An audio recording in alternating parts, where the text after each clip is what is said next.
thing: good looks, fresh policies, and a way with words. I ask you to join us if we are successful. I ask you to join us in all the tomorrows yet to come, in building America, moving America, picking this country of ours up and sending it into the 60s. And Kennedy was unstoppable, and that's why they shot him. And then his brother stepped in.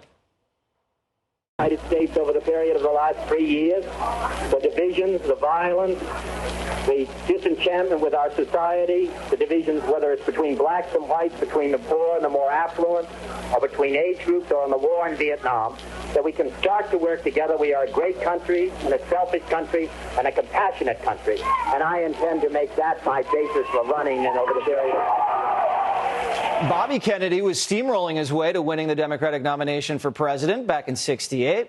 He was about to win the California primary, take on Nixon, end the war in Vietnam, smoke out his brother's assassins, and then they took him out. The other brother, Teddy, was going to make a run in '72. But in '69, he was behind the wheel during a deadly car crash. It has been almost 20 years since Ted Kennedy appeared on television to explain the tragic death of Mary Jo Kopechne. Even he called his behavior afterward indefensible.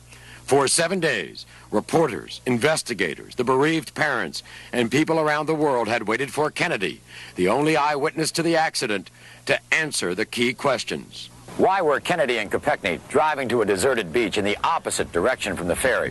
Why was Mary Jo left submerged for 9 hours, the accident going unreported? Ted Kennedy was sidelined until he saw an opening during the Carter presidency. I strongly supported Jimmy Carter in the last election. I hoped and expected that he would succeed as president. But by last year, it became increasingly clear to me that things were out of control and that America was losing ground at home and abroad. I knew that I could wait for the next 4 years, but I believe that America cannot risk 4 more years of economic disorder, international decline, with the nation adrift, buffeted by events, tossed like a cork on uncertain and stormy seas. And Ted Kennedy did something nobody thought he'd do. He primaried his own party's president. Why? Well, Carter was an easy target. Inflation, gas lines, hostages. Carter felt the threat and ducked a debate with Kennedy. We're facing the fact that Mr. Carter will not come out of that White House or the Rose Garden, but we're going to get him out of that White House and the Rose Garden. Oh, how I'd like to have Jimmy Carter here this afternoon, right up here. And we'd have a chance to talk about some of the things which are important. I would like to have asked him, where are the rest of our allies, Mr. President? Ducking Kennedy worked. Kennedy piled up some delegates, but not enough, and Carter cruised into the convention with about twice as many. But Carter was wounded. And when he faced Reagan and the general, Carter got blown out. 44-state stomp, which ushered in 12 straight years of Republican White House control. There was talk about JFK Jr.'s political future, but his life ended too early. And the Kennedys have been quiet ever since, until now. Robert F. Kennedy Jr., the son of Bobby Kennedy and nephew of JFK, has just declared he's running for president and will primary Joe Biden to be the Democratic nominee. RFK Jr. wants to pick up where his family left off.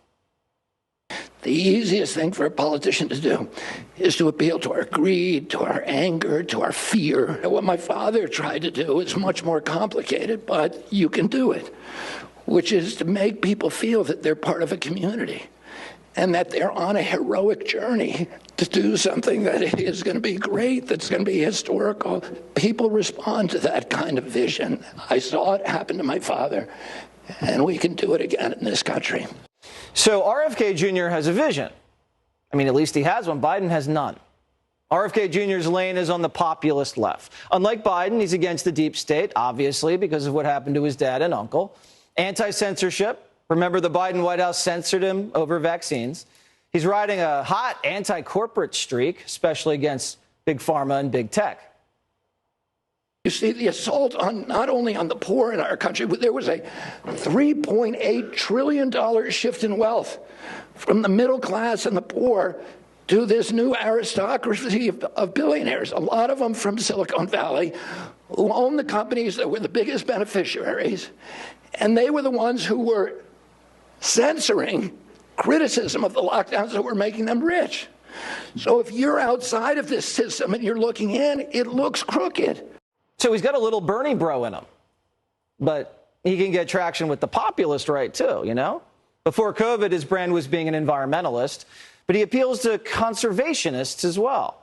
He has a connection to Black America and Hollywood. You know, his wife, Cheryl Hines, she's the co-star of Curb Your Enthusiasm.